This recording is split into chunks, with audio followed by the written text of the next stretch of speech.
마태복음 5장, 6장, 7장은 예수님의 산상수훈입니다. 산상수훈은 예수님께서 4장에서 세례를 받으시고 성령에 이끌려 광야에서 시험을 받으신 후에 공생애를 시작하시면서 회개하라 천국이 가까이 왔느니라 라고 전파하신 후에 가르치신 말씀입니다. 그래서 4장, 5장의 문맥으로 보면 산상수훈은 회개하고 천국에 들어간 자들, 천국을 소유한 자들 또는 앞으로 천국에 들어갈 자들이 살게 될 삶을 말하고 있는 것입니다. 산상수훈의 내용 자체를 살펴봐도 하나님께 복을 받은 자들이 살아가는 천국 백성의 삶의 모습, 바로 삶의 열매들인 것을 통해서도 알 수 있습니다. 그러므로 산상수훈은 천국 복음입니다. 그렇다고 산상수훈이 천국에 들어가는 방법, 하나님 나라의 백성이 되는 방법을 알려주는 그런 복음이라는 말은 아닙니다.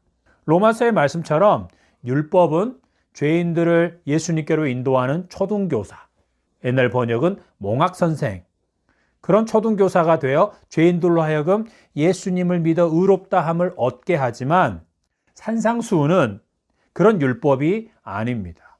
죄인이 의롭다함을 얻고 하나님의 자녀, 천국 백성이 되기 위해 행해야 하는 규범들이 아니라는 것입니다.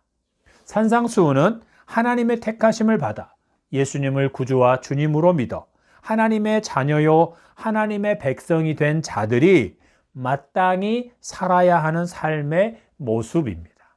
그것은 예수님 안에서 삼위일체 하나님과 연합한 자들이 경험하게 되는 그런 삶이고 또 사라지는 삶이며 그들의 삶 속에서 맺어지는 열매입니다.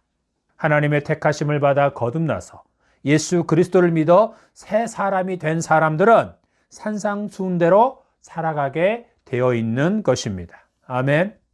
산상수훈의 중심을 차지하고 있는 것이 바로 6장에서 예수님께서 가르쳐 주신 기도입니다. 그것을 우리는 주기도라고 하죠.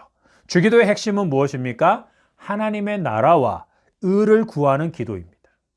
하나님 아버지의 다스림을 구하는 기도를 하라는 것입니다.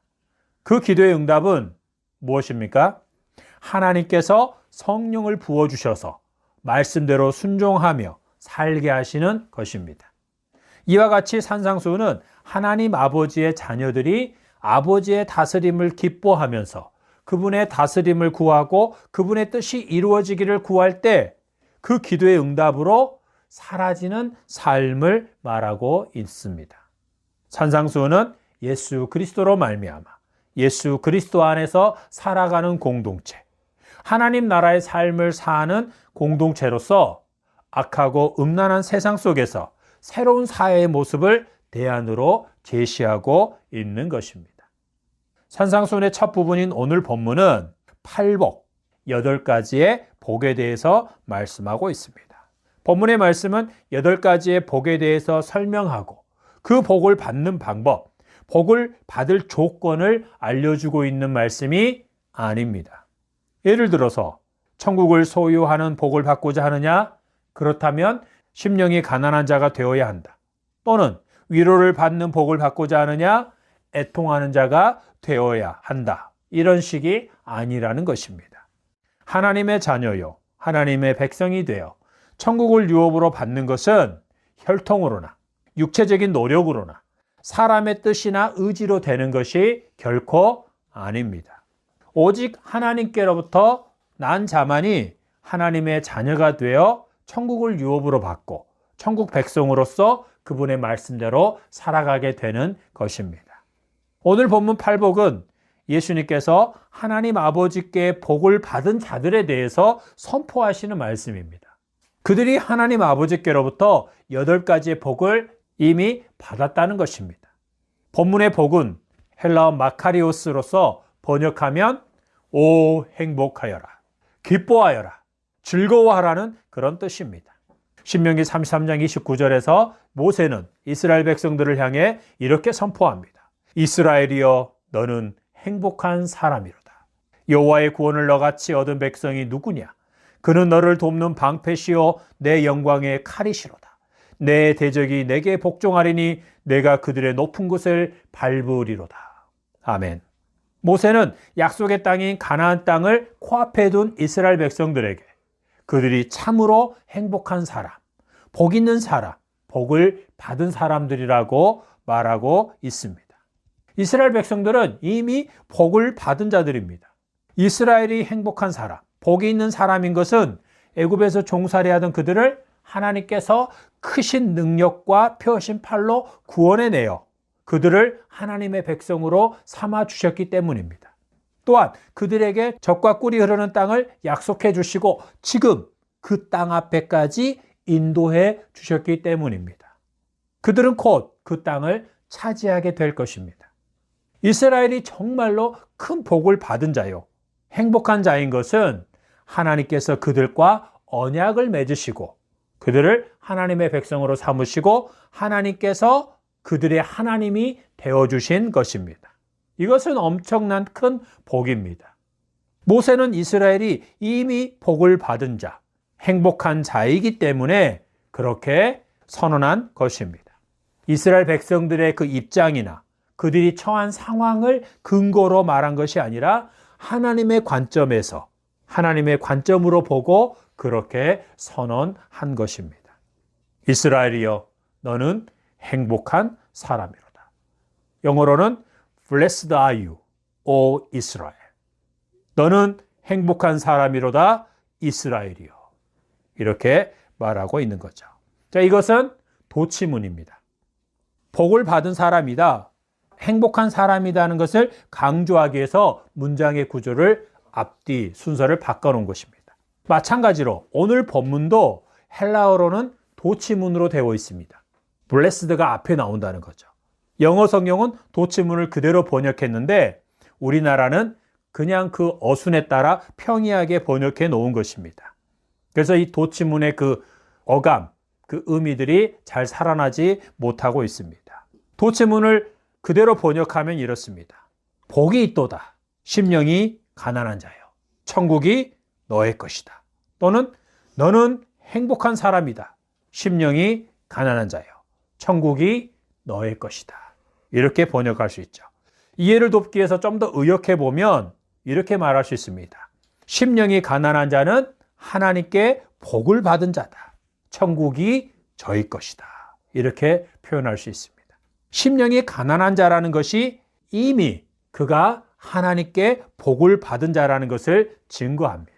하나님의 복을 받았기 때문에 그가 심령이 가난한 자가 되었다는 것이고, 그래서 그가 천국을 소유한, 천국을 얻었다는 것입니다. 그래서 그는 참으로 행복한 사람, 복 있는 사람인 것입니다. 아멘.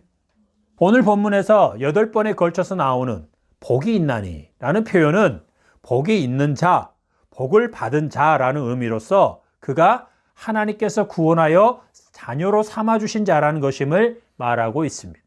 그것은 11절 12절에서 나로 말미암아 너희를 욕하고 박해하고 거짓으로 너희를 거슬러 모든 악한 말을 할 때에는 너희에게 복이 있나니 기뻐하고 즐거워하라.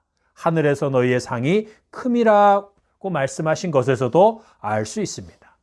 사람들로부터 예수님 때문에 욕과 박해를 받는다. 이것은 무엇을 말해주는 것입니까? 그가 이미 예수님을 주님으로 믿고 있는 자, 예수님의 제자라는 것을 전제하고 있는 것입니다. 그렇죠? 그러므로 산상수훈은 하나님 아버지께 복을 받은 자들에게 또한 앞으로 그런 복을 받을 자들에게 하시는 말씀입니다. 그들이 하나님 아버지의 자녀요, 백성으로서 하나님 아버지의 다스림 가운데 살아가게 될 삶에 대해서, 그런 삶의 모습들, 그런 삶에서 나타나는 열매들에 대해서 하신 말씀이요, 삼위일체 하나님과 연합한 자요, 하나님의 성전이 되어 하나님과 동행하는 삶 속에서 맺어지는 열매에 대해서 하신 말씀입니다. 구원받은 자는, 하나님의 자녀는 반드시 새 사람의 삶, 산상수훈의 삶의 모습을 나타내게 되어 있습니다. 다만 그 삶의 정도는 각자의 믿음의 분량과 성화의 과정, 곧 믿음이 자라가는 과정에 따라 각기 다를 수는 있습니다. 하나님께 복을 받은 자들, 그래서 예수님을 구주와 주님으로 믿는 자들에게 산상수훈은 그 말씀을 기준으로 자기의 믿음의 삶, 곧 경건의 삶이 어느 수준인지, 또 자기가 얼마만큼 성장하고 있는지를 체크하는 기준입니다.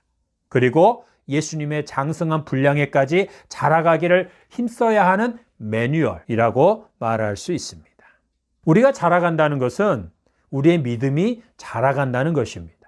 믿는 만큼 순종한다는 것입니다. 믿는다는 것과 순종하는 것은 같은 의미입니다. 믿는 만큼 순종하게 되어 있습니다.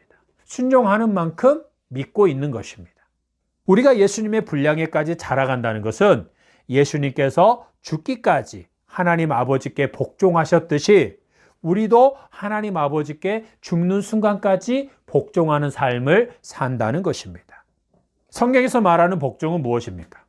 억지로 순종하는 것이 복종입니까? 그렇게 설명하는 사람이 있는데 그런 뜻이 아닙니다. 성경에서 말하는 복종은 즐거운 마음으로, 한번 따라해 볼까요? 즐거운 마음으로, 자발적으로 순종하는 완전한 순종을 바로 복종이라고 말합니다. 완전한 순종을 복종이라고 하는 거죠. 예수님께서는 하나님 아버지의 뜻에 대해 예수님 자신도 그 뜻대로 행하는 것을 진심으로 원한다고 하면서 그 뜻에 기쁘게 완전하게 순종하셨다는 것입니다. 그런 의미에서 예수님께서 죽기까지 복종하셨다라고 표현하고 있는 것입니다. 우리가 하나님 아버지께 죽기까지 복종하는 삶을 사는 것은 어떻게 가능합니까? 바로 하나님 아버지께 죽기까지 복종하신 예수님을 내 삶의 모든 영역, 개인적인 영역, 가정, 직장, 사회, 이웃과의 관계, 기타 그런 모든 삶의 영역에 주인으로 모시고 살아가는 만큼 이루어지는 것입니다. 아멘. 오늘 본문의 말씀으로 하면 예수 그리스도를 주인으로 모시고 사는 만큼 항상 심령이 가난한 자로 살게 되고 애통하는 자가 된다는 것입니다. 예수 그리스도를 주인으로 모시고 사는 만큼 온유하고 겸손한 자가 됩니다.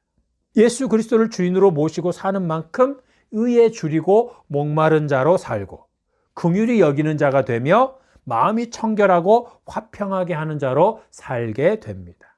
예수 그리스도를 주인으로 모시고 사는 만큼 의를 위해 핍박을 받고 예수님 때문에 받는 핍박과 죽음도 기뻐하고 즐거워하는 자가 되는 것입니다.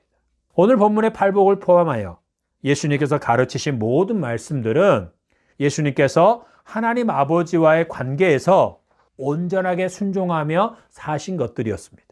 하나님 앞에서 마땅히 살아야 하는 삶에 대해 예수님께서 친히 완전하게 복종하시면서 우리에게도 그렇게 살아야 한다고 가르치고 계시는 것입니다. 그것은 예수님을 본받기를 힘쓴다고 모방한다고 되는 것이 아닙니다. 그러면 어떻게 하는 것입니까? 예수님의 삶은 하나님 아버지께서 행하시는 것을 본받아 행하는 삶이 아니었습니다. 그대로 모방해서 예수님의 자신의 그 삶에 그것을 반영해서 살아낸 삶이 아니라는 것입니다.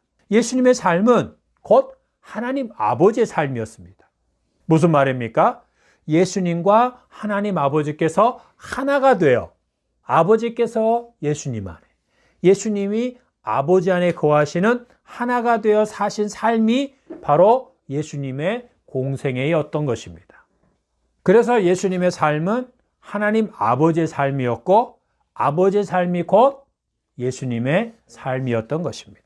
이것에 대해 사도 바울은 빌립보서 2장 5절부터 8절에서 잘 말해주고 있습니다. 한번 찾아서 읽어볼까요? 시작. 너희 안에 이 마음을 품으라. 곧 그리스도 예수의 마음이니 그는 근본 하나님의 본체시나 하나님과 동등됨을 취할 것으로 여기지 아니하시고 오히려 자기를 비워 종의 형체를 가지사 사람들과 같이 되셨고 사람의 모양으로 나타나사 자기를 낮추시고 죽기까지 복종하셨으니 곧 십자가에 죽으심이라. 아멘. 우리가 품어야 할 예수님의 마음은 하나님 아버지 앞에서 자기를 비워 낮추신 마음, 곧 자기를 부인하고 자기 십자가를 지고 아버지를 따르는 마음입니다. 우리는 예수님께서 행하신 것들, 예를 들어 밤늦게까지나 날이 새도록 기도하셨다. 병든 자를 위해서 기도하셨고, 죄인들인 세리와 창녀들과 당시 사회의 약자들, 또 천대받는 자들과 함께 식사했고 그들을 돌아보셨다. 또는 어린아이들을 축복하셨고, 또 사마리아 여인을 만나주신 것, 또 배고픈 자들을 외면하지 않으시는 것 등의 예수님의 여러 경건의 행위나 사역들을 본받아 행하는 그런 것이 아니라는 말입니다. 예수님의 삶을 분석해가지고 예수님께서 여러 상황과 사람들에 대해서 반응하고 행하셨던 것들을 우리가 본받을 매뉴얼로 만들어서 훈련해야 하는 것이 아니라는 것입니다. 원수 사랑에 대해서 예수님의 모범을 따라 우리도 원수를 사랑하기 위해 어금니를 깨물고 노력해야 하는 것으로 이해하면 안 됩니다. 무조건 용서하신 예수님의 본을 따르기 위해 다른 사람을 억지로 용서하는 그런 것이 아닙니다. 그것들은 로마 카톨릭이 가르쳤던 영성입니다. 그것은 오늘날 하나님의 은혜로 구원을 받는다 해놓고는 행위에 따라 구원을 받을 수도 있고 취소될 수도 있다라고 가르치는 자들이 말하는 구원의 교리고 경건의 훈련 매뉴얼입니다. 그런 가르침은 예수님을 위인들 중에 한 사람 또는 종교 창시자들 중에 한 사람으로 취급하는 것입니다. 이것은 매우 불경한 짓입니다. 우리가 자기를 부인하고 자기 십자가, 즉 자기 목숨을 예수님과 복음을 위해 내어 바치고 예수님을 주인으로 모시고 살아가면 예수님처럼 서로 사랑할 뿐만 아니라 원수를 사랑하고 있고 다른 사람을 무조건 용서하며 사는 나 자신의 모습을 발견하게 되는 것입니다. 아멘. 죽기까지 복종하신 예수님을 내 삶의 주인으로 모시고 있으면 그 예수님이 내 안에서 나를 통해 예수님의 그 삶의 열매를 맺게 하신다는 것입니다. 아멘. 우리가 예수님을 본받아야 하는 것, 품어야 하는 예수님의 마음은 예수님의 행위들이 아니라 예수님이 하나님 아버지와 어떤 관계를 맺고 사셨는가, 그리고 하나님 아버지와의 관계에서 어떤 마음으로 살아가셨느냐를 본받아야 하는 것입니다. 그 마음을 품어야 하는 것입니다. 그것을 본받으면, 그 마음을 품으면 예수님의 삶이 우리의 분량과 부르심에 따라 우리를 통해 나타나게 되는 것입니다. 아멘. 우리의 부르심 부름의 자리에서 우리의 분량만큼 하나님께서 우리를 통해 이루시고자 하는 뜻만큼 예수님처럼 사라지게 되는 것입니다. 우리가 예수님의 마음을 품고 복종하는 자로 사는 만큼 예수님처럼 남편 노릇, 아내 노릇을 하게 되고 자녀의 노릇을 하게 됩니다. 설교자들이, 목사들이 예수님의 마음을 품고 복종하는 만큼 예수님처럼 살면서 예수님처럼 설교하고 가르치며 성도들을 양육하는 자가 되는 것입니다. 팔복은 복을 받기 위한 조건들이 아닙니다. 이미 하나님 아버지께 복을 받아 자녀가 된 자, 하나님 나라의 백성이 된 자들에게 하신 말씀입니다. 하나님으로부터 복을 받아 하나님 나라의 백성이 된 자로서 어떤 삶을 살아야 하고 살게 되는지, 그리고 그 삶에 따라 어떤 상급이 주어지는지를 말씀하고 계신 것입니다.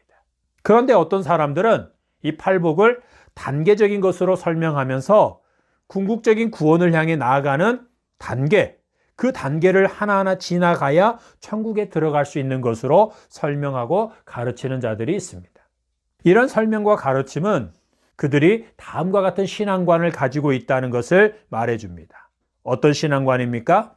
거듭나서 구원받는 것은 전적인 하나님의 은혜로 된 것이지만 그 구원을 이루어가는 것, 궁극적으로 구원을 받는 것은 우리의 노력, 즉 순종하는 삶, 경건의 훈련 등에 달려있다라고 가르치는 것입니다. 하나님의 절대 주권적인 은혜로 구원을 받았지만 구원의 성장 과정, 곧 성화의 과정에서 잘 자라가지 못하면, 또는 경건의 훈련을 게을리하거나 종교적인 행위들을 게을리하면 그 구원이 취소될 수도 있다라고 하는 것입니다. 이게 맞습니까? 틀립니까? 틀린 것입니다. 하나님께서 우리를 구원하시는 것은 죄로 말미암아 멸망할 수밖에 없는, 죽을 수밖에 없는, 또는 죽어가던 우리를 다시 살리신 것이 아닙니다. 그것은 매우 잘못 가르치는 것입니다. 에베소서 2장의 말씀과 같이 우리는 진노의 자식으로 살고 있었고 하나님께 대하여는 허물과 죄로 이미 죽은 자들이었습니다. 물에 빠져 거의 죽게 될 뻔한 상태에서 구조선에서 던져준 밧줄을 붙잡고 살아난 것이 아닙니다. 죽기 직전에 건짐을 받아 살아난 것도 아닙니다. 이미 물에 빠져 죽어버린 상태에서, 숨이 끊어진 상태에서 건짐을 받아 새 생명을 얻어 살아난 것입니다. 아멘. 그래서 구원에 있어서 우리가 자랑할 것이 아무것도 없는 것입니다. 우리가 밧줄을 잡았다면 자랑할 것이 되겠지만 아예 우리가 죽어있는 상태에서 그분이 오셔서 우리를 건져서 새 생명을 불어넣어 살려주셨기 때문에 다시 살아난 것에 대해서 우리가 어떠한 것도 자랑할 게 없는 것입니다. 우리가 구원을 받아 하나님의 자녀가 된 것은 전적으로 100% 하나님의 주권적인 은혜로 된 것입니다.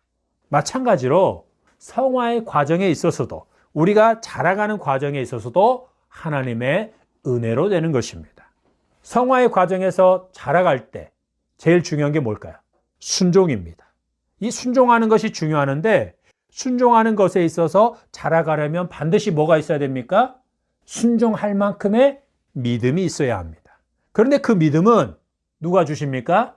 하나님께서 은혜로 주시는 것입니다. 우리가 은혜의 수단들을 말씀을 보고 기도를 하는 이런 은혜의 수단들을 활용하지만 결국 그 믿음을 자라가게 하시는 분은 하나님이시기 때문입니다. 그래서 우리가 구원받는 믿음만이 아니라 구원받은 이후 믿음이 자라가게 하시는 것도 하나님의 은혜로 되는 것입니다. 믿음이 자라면 그 믿음만큼 순종하게 되고 그만큼 성화되어 가는 것입니다. 거룩하게 되어져 간다는 것입니다. 그러므로 따라할까요? 구원받는 것도 하나님의 주권적인 은혜로,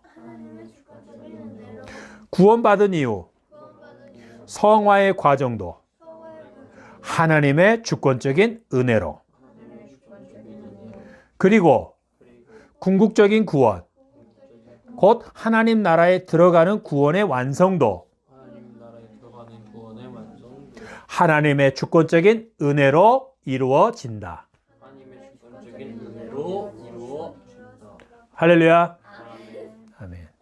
그래서 사도 바울은 고린도전서 15장 10절에서 내가 나 된 것은 하나님의 은혜로 된 것이니 내게 주신 그의 은혜가 헛되지 아니하여 내가 모든 사도보다 더 많이 수고하였으나 내가 한 것이 아니요 오직 나와 함께 하신 하나님의 은혜로라고 고백합니다. 우리의 구원을 우리가 이루어가는 것이 아닙니다. 빌립보서 2장 12절 말씀에 보면 그러므로 나의 사랑하는 자들아 너희가 나 있을 때뿐 아니라 더욱 지금 나 없을 때에도 항상 복종하여 두렵고 떨림으로 너희 구원을 이루라는 말씀이 있습니다. 이 말씀을 문자 그대로 보면 그 구원을 우리가 이루어가야 하는 것처럼 이해할 수 있습니다. 그러나 이 말씀은 구원이 취소될 수도 있으니까 늘 긴장하고 복종하기를 힘쓰라는 그런 말씀이 아닙니다. 사도 바울은 이 말씀 앞부분에 5절부터 11절에서 뭐라고 말씀하고 있냐면 우리에게 그리스도 예수의 마음, 곧 자기를 비워 종의 형체를 가지신 예수님의 겸손한 마음과 자기를 낮추시어 죽기까지 복종하신 예수님의 마음을 품으라고 합니다. 그리고 이어서 구원을 받은 자로서 하나님께 더욱 복종하기를 힘쓰라고 한 것입니다. 그것은 하나님 아버지께 죽기까지 복종하심으로 부활 승천하셔서 영광을 얻으신 예수님의 마음을 품으라는 강력한 요청인 것입니다. 사도 바울의 다른 표현을 빌리면 나는 항상 죽고 예수님이 내 안에 사시도록 하여 예수님의 삶이 나를 통해 나타나기를 항상 힘쓰라는 것입니다. 한순간이라도 내가 나의 주인이 되어 내 육체적인 욕심을 따라 사는 자가 되지 않도록 두렵고 떨림으로 자신을 살피고 항상 예수님의 마음을 품는 자가 되라는 것입니다. 그러면 2장 1절부터 4절의 말씀처럼 그렇게 살게 된다는 것입니다. 다시 말해서 구원받은 자로서, 은혜 받은 자로서 합당한 삶을 살게 된다는 것입니다. 2장 12절에서 항상 복종하여 두렵고 떨림으로 너희 구원을 이루라는 말씀이 우리 구원의 완성이 우리 손에 달려있다는 의미로 하신 말씀이 아니라는 것은 13절의 말씀을 통해서도 분명히 알 수 있습니다. 13절에서 뭐라고 말씀하냐면 너희 안에 행하시는 이는 하나님이시니 자기의 기쁘신 뜻을 위하여 너희에게 소원을 두고 행하게 하시나니. 다른 번역서를 보면 하나님께서는 여러분 안에 활동하셔서 여러분으로 하여금 하나님을 기쁘시게 할 것을 염원하고 실천하게 하시는 분이십니다. 아멘. 누가 하시는 것입니까? 하나님이 하시는 것입니다. 하나님이 우리 안에 들어오셔서 우리를 성전 삼으시고 우리를 통해 그분이 원하시는 삶을 살도록 우리를 이끌어 가신다는 말씀입니다. 아멘.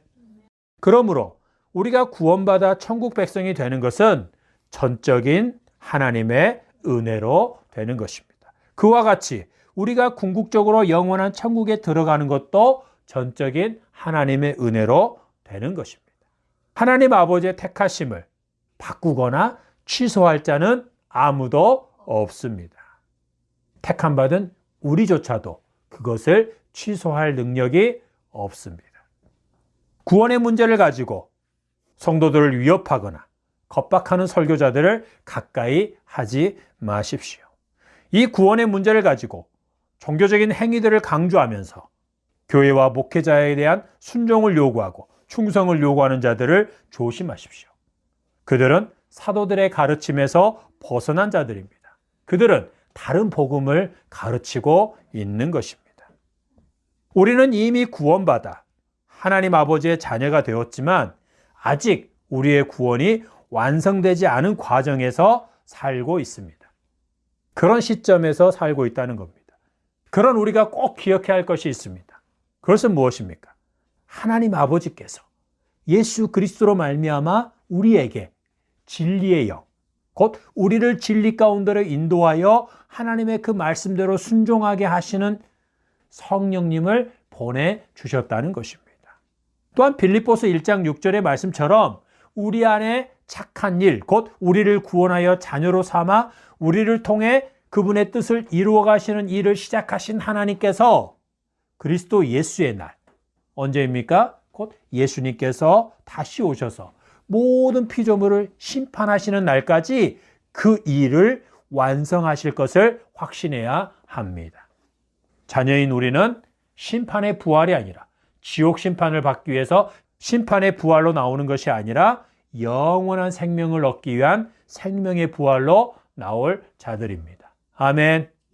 오늘 본문에서 말씀하고 있는 팔복은 우리가 받아야 할 8가지 복을 나열해 놓은 것이 아닙니다. 팔복을 단계적 성장으로 말하는 자들은 심령이 가난한 사람이 되어 천국을 소유한 자가 그 다음 단계로 넘어가 애통하는 자가 되고, 애통하는 자가 된 자가 다음 단계로 넘어가 온유한 자가 되고, 또 이런 식으로 계속 성장해 가서 마지막 단계인 의를 위하여 박해를 받는 사람으로까지 성장해 가서 그 박해를 통과하는 수준이 돼야, 그런 수준의 믿음을 가지고 있어야 마침내 천국에 들어갈 수 있다고 가르칩니다. 그러나 팔복을 비롯해서 산상수훈 전체의 말씀이 하나님 나라 백성이 살아가게 되는 삶을 말하는 것이라면 팔복을 하나의 말씀으로 보아야 합니다. 하나님의 복을 받아 하나님 나라의 백성이요 하나님 아버지의 자녀로 살아가는 삶의 여러 모습들을 대략 8가지로 나열하면서 그가 받은 복에 대해 말씀하신 것입니다. 이것은 성령의 열매 9가지가 개별적인 열매들이 아니라 성령을 쫓아 살아가는 사람, 성령으로 충만한 사람에게 동시다발적으로 맺어지는 열매인 것과 같습니다. 그 열매 속에 대략 9가지의 모습, 그런 요소들이 담겨져 있다라는 그런 말씀입니다. 한 성령께서 택하신 자 안에서 맺게 하시는 열매입니다.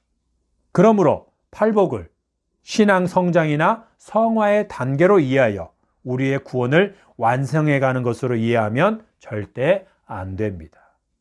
팔복은 하나님의 복을 받아 하나님 나라의 백성이 된 자들의 삶에 동시적으로 나타나는 특징 또는 새 사람이 된 사람들의 인성, 인격에 대해서 8가지로 말씀하고 있는 것이다 라는 거죠. 계단을 올라가는 식이 아니라 동시다발적으로 나타나는데 그것들의 분량이 저마다 다를 수 있다는 것입니다.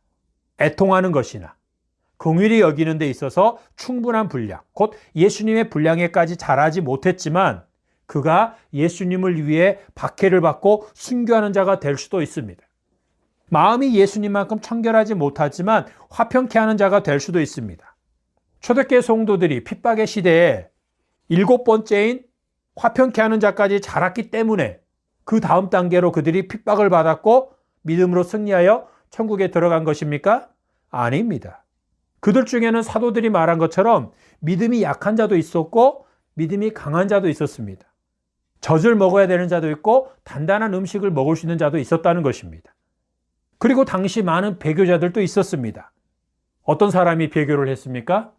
믿음이 약한 자들이 배교했습니까? 아닙니다. 믿음이 약한 자들이 배교한 게 아니라 거듭나지 않은 상태에서 교회에 들어와 있던 자들이 환난과 핍박을 당하니까 교회를 떠난 겁니다. 더 이상 예수님을 안 믿겠다고 하는 것입니다. 그들이 배교한 것입니다. 믿음이 약하지만 그가 거듭나서 회심한 자라면 하나님의 자녀가 된 자라면 하나님께서는 그런 자기 자녀들을 끝까지 지키시는 분입니다. 절대로 빼앗기지 않으십니다. 그러므로 믿음이 있는 한, 믿음이 약하건 강하건 그는 절대로 배교자가 된다 안 된다? 안 된다는 겁니다. 누가 지키시기 때문에? 하나님께서 그를 끝까지 지키시기 때문입니다. 팔복에서 말하고 있는 삶의 특징들, 하나님 아버지께 복을 받은 자들의 인격, 인성은 사람에 따라 그 정도와 수준이 각각 다릅니다. 그러나 그것은 모든 그리스도인들에게서 반드시 발견되는 삶의 모습인 것은 분명합니다. 묻습니다. 여러분은 하나님께서 보내신 예수 그리스도를 여러분의 구주와 주님으로 믿고 영접했습니까? 아멘. 여러분에게서 8가지의 삶의 모습이 나타나고 있습니까? 정도의 차이는 있을지라도 팔복에서 말하는 인격적인 요소들을 가지고 있느냐는 것입니다. 하나님의 복을 받아 천국 백성이 된 자들에게는 반드시 그런 모습들이 나타나게 되어 있기 때문입니다. 여러분이 거듭난 자요, 예수님을 믿고 영접한 자요, 그래서 복받은 자의 삶의 모습, 곧 새 사람의 인격을 가지고 있다면 여러분은 이미 8가지의 복을 다 받은 자입니다. 여러분은 이미 천국을 유업으로 받았고 땅에 사는 동안에도 하나님의 위로를 받으며 사는 자요, 천국에 가서도 한없는 위로를 받을 자입니다. 아멘. 또한 여러분은 부동산이 아니라 이스라엘 백성들이 가나안 땅을 분배받은 것처럼 하나님 나라에 가서 여러분이 땅에서 행한 대로 기업을 분배받을 것이고 영원한 배부름을 누리게 될 것입니다. 또한 예수님께서 재림하셔서 최후의 심판을 행하실 때 긍휼이 있는 심판을 받아 긍휼히 여김을 받는 자가 될 것입니다. 그리고 그 나라에서 하나님 아버지와 예수 그리스도를 얼굴과 얼굴을 맞대고 보듯이 보게 될 것입니다. 그리고 땅에서뿐만 아니라 천국에서 모든 천군 천사들 앞에서 하나님의 아들이라고 선포될 것입니다. 저와 여러분은 하나님 나라를 소유한 자들입니다. 그러므로 땅에 사는 동안 하나님 나라에 속하지 않는 자들에 의해 욕을 먹고 박해를 받을 때 영원한 천국인 우리의 본향에서의 영원한 삶과 그곳에서 받게 될 상급을 생각하며 기뻐하고 즐거워할 수 있습니다. 아멘. 우리는 복이 있는 자들입니다. 행복한 자들입니다. 한번 다 같이 외쳐볼까요? 나는 복이 있는 자입니다. 복받은 자입니다. 행복한 자입니다. 하나님 나라를 소유한 하나님의 백성이기 때문입니다. 할렐루야. 아멘. 기도하겠습니다.